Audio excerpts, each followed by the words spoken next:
Alright, ladies and gentlemen, you are welcome to another great episode on your favorite political talk show, The Truth, with Ben Jokes. Coup plot. Communist Party of Benin condemns Nigeria. France's military intervention. Blames Talon's administration. Sahara reporters. The Communist Party of Benin has condemned what it described as foreign military intervention in Benin following the reported aborted coup d'etat of Sunday, December 7, 2025. The party, in a strongly worded statement issued on Monday, said the failed coup and the events that followed raised serious questions about sovereignty of the country. According to the PCB, the attempt to overthrow the government of President Patrice Talon was thwarted largely due to the intervention of French forces stationed in Benin and airstrikes conducted by Nigerian fighter jets deployed from Lagos State. While reiterating its long-standing opposition to military takeovers, the party insisted that the political climate created by the current administration has fueled widespread discontent. Now, this is the major opposition political party in Benin Republic kicking against the intervention of France and Nigeria during the attempted coup in Benin Republic, and they are saying that it is not as if that they are encouraging a military takeover, but the fact that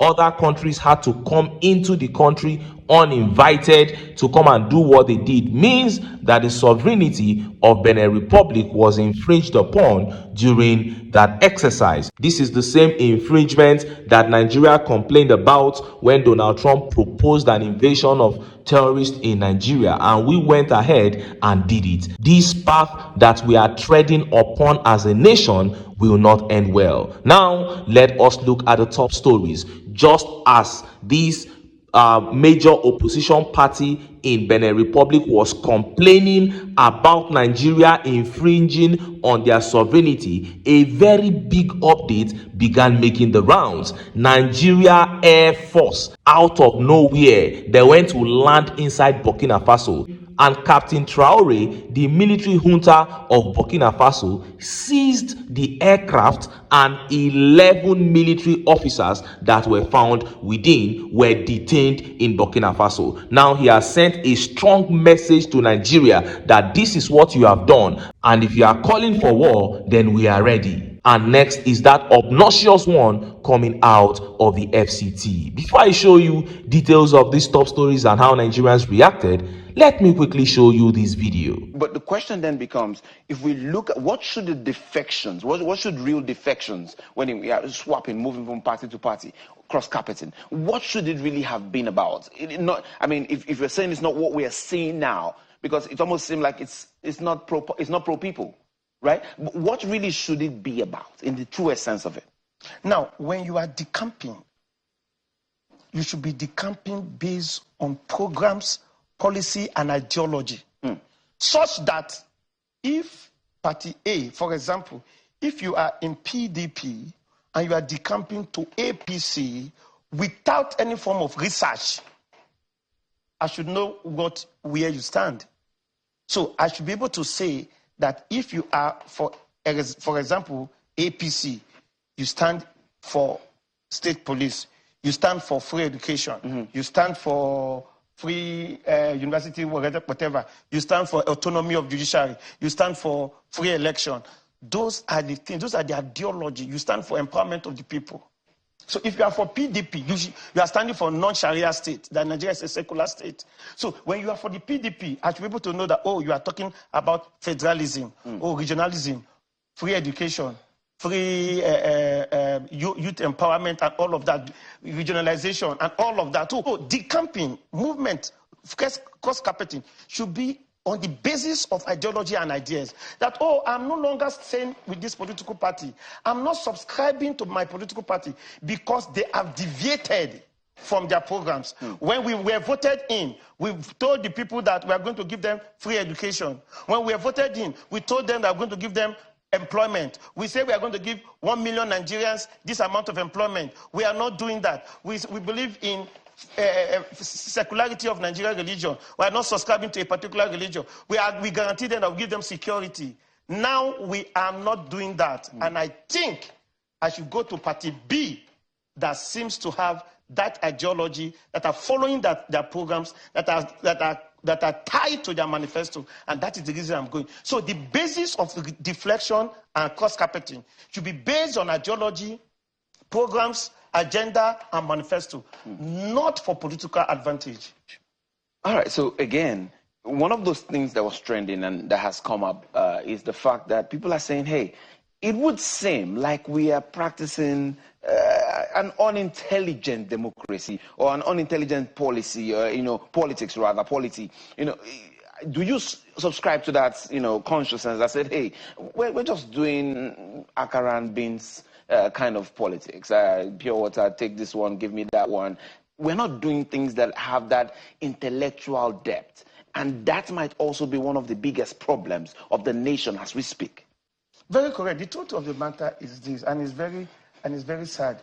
The kind of politics we are playing in Nigeria is politics of the tummy. What people will call, what Fayose called some time ago, stomach infrastructure.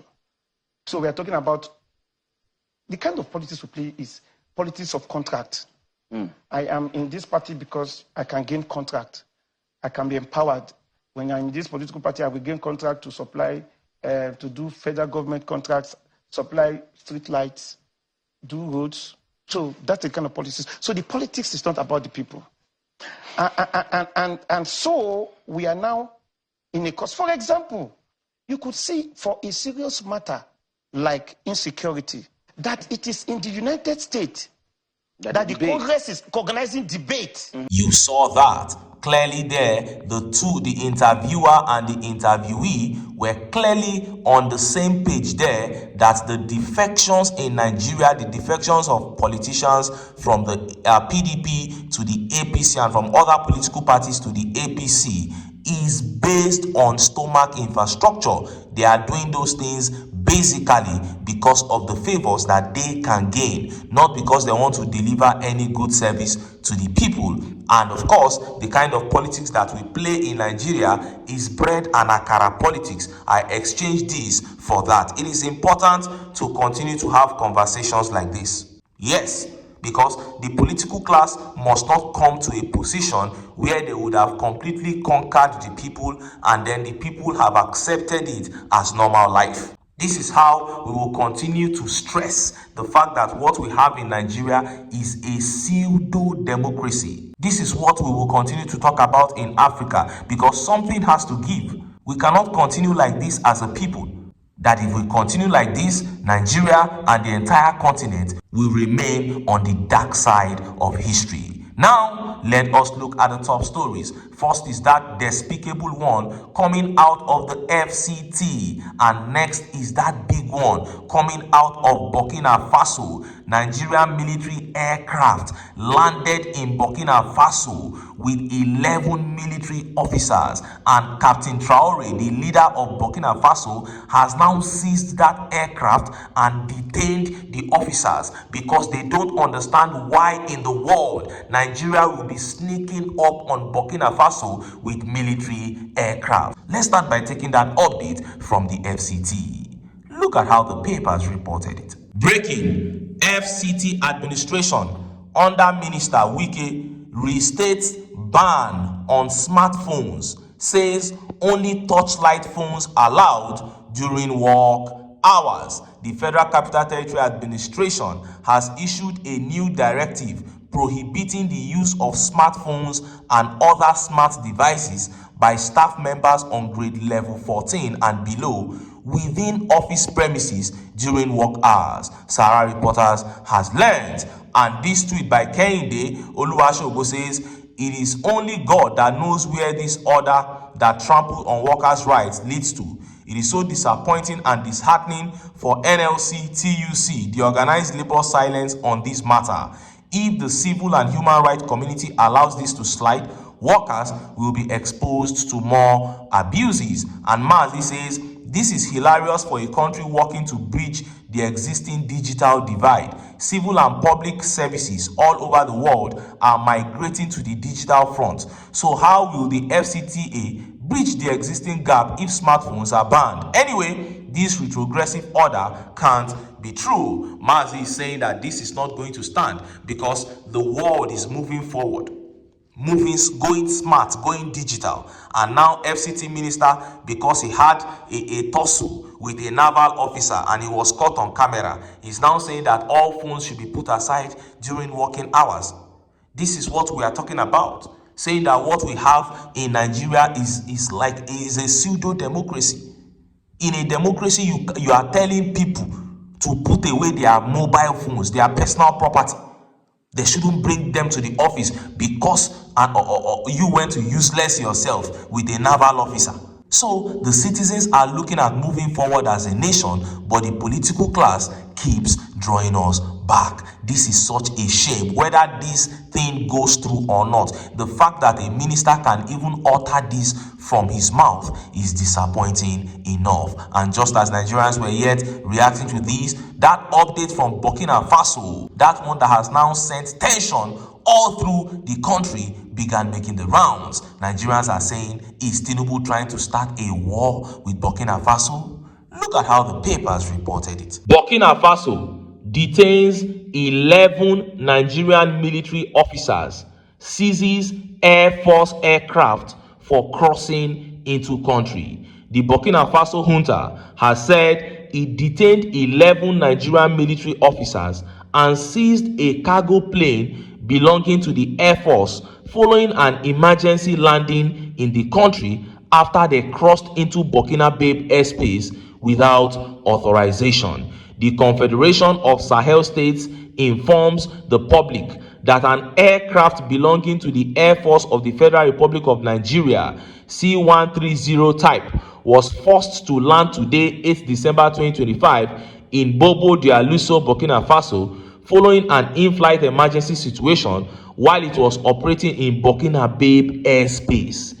The Alliance of Sahel States said in a statement late Monday. The statement stated that the Sahel Alliance, consisting Burkina Faso, Niger, and Mali, headed by military regimes, noted that the transport airplane had 2 crew members and 9 passengers on board. The statement said the individuals were later identified as members of the Nigerian Armed Forces and are currently being detained in the country. The military aircraft had on board 2 crew members and 9 passengers, all military personnel, the statement noted. Meanwhile, the regional body condemned the incursion, adding that the Burkina Faso authorities had opened an investigation to determine the circumstances behind the incident. The body also noted that the 3 countries had placed their military forces on high alert and ready to engage external threats. The AES said an investigation has immediately opened by the competent Burkina Faso authorities and revealed the absence of authorization for the aircraft to fly over Burkina Faso territory. The Confederation of the Sahel States strongly condemns this violation of its airspace and sovereignty of its member states. Faced with this unfriendly act carried out in disregard of international law and international civil and or military aviation regulations, measures have been taken to guarantee the security of the confederal airspace, the sovereignty and territorial integrity of its member states, as well as the safety of the population of the AES Confederation. In this regard, and upon the instruction of the head of state, air defense and anti-craft system of the confederal space have been placed on maximum alert in accordance with the declaration of the College of Head of State dated 22 December 2024 and have been authorized to neutralize any aircraft that violates the confederal space. So this time around, they will no longer be confiscating the aircraft, because what they have done is to confiscate the aircraft and the detained officers. But what they are saying now is that anyone that is seen subsequently will be neutralized. They will take it down. They will gun it down. That's what Burkina Faso is saying. And this tweet here says, Burkina Faso is a sovereign nation, and if a military aircraft crosses into their borders without permission, coupled with the fact that there have been attempted murders on the president from people behind these actions, then seizing the plane and the officers is the least of what he can do. That is it. He was even kind by just seizing that plane. If not, he was supposed to neutralize it immediately, Captain Traore. There have been attempts on his life. And Gary here says, Russia and France are about to test their supremacy on our territories, brought to you by a clueless drug lord. America now has a perfect opportunity to side with Russia. Maduro removal will be an appetizer. The main course is Bola Ahmed Tinubu. This one is saying that it is France that is fueling Tinubu to do this, and that Russia will throw their support for Burkina Faso should any war begin between Nigeria and them. And this tweet here says, whatever deep mess Tinubu is putting this country into, just know he won't be in the country when shit starts going down. Emmanuel Macron won't protect anyone but French investments in the Sahel. One greedy man's action turns the Sahel to hell.